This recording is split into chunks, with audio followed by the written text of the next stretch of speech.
Current, voltage અને impedance પ્રકારના balance beam રિલેનું વર્ગીકરણ કરો. તો કરંટ પ્રકારના બેલેન્સ બીમ રિલેને એવી રીતે વ્યાખ્યાયિત કરી શકાય કે આ પ્રકારના રિલે એ કરંટ વચ્ચેના તફાવત જે માપતા હઈશું બંને બાજુ, કેમ કે એક આ તમારો બીમ છે જેની એક બાજુ ઓપરેટિંગ ક્વોન્ટિટી છે અને બીજી બાજુ એને રિસ્ટ્રેન કરતી એટલે કે એને ઓપરેટ ના થવા દે એટલે કંટ્રોલ કરતી કંટ્રોલિંગ ક્વોન્ટિટી કહી શકાય એવી રિસ્ટ્રેનિંગ ક્વોન્ટિટી છે.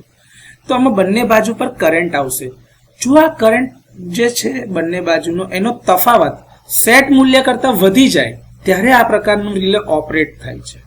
આ પ્રકારના રિલેને કામ કરવા માટે જે કરંટની જરૂરિયાત છે એ બંને કરંટ સીટીની સેકન્ડરીમાંથી લેવામાં આવે છે.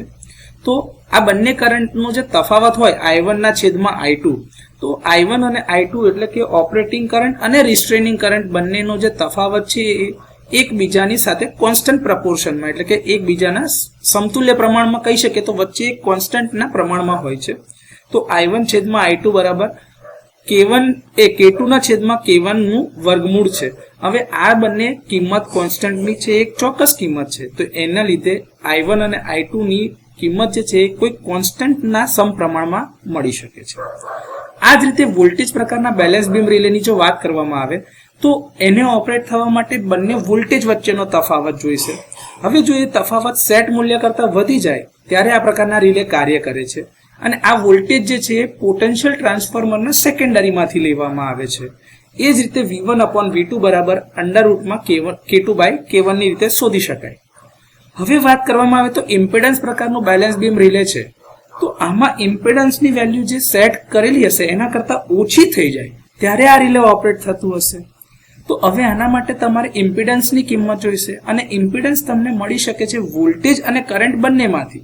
આના માટે તમારે બે ક્વોન્ટિટી જોઈશે, એક તરફનો વોલ્ટેજ અને એક તરફનો કરંટ.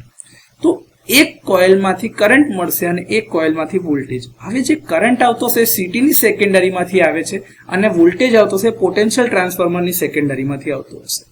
વોલ્ટેજ જે છે રિસ્ટ્રેનિંગ ક્વોન્ટિટી છે અને કરંટ જે છે એની ઓપરેટિંગ ક્વોન્ટિટી છે. એટલે કે વોલ્ટેજના છેદમાં કરંટનો ગુણોત્તર લઈએ તો એક કોન્સ્ટન્ટ કિંમત ઇમ્પિડન્સ મળવી જોઈએ, જેના કરતાં જો આ બંનેનો ગુણોત્તર ઓછો થઈ જાય સેટ વેલ્યુ કરતાં તો ઇમ્પિડન્સ પ્રકારનું રિલે કામ કરે છે. તો આ રીતે કરંટ, વોલ્ટેજ અને ઇમ્પિડન્સ માટે બેલેન્સ બીમ રિલેનું વર્ગીકરણ આપી શકાય.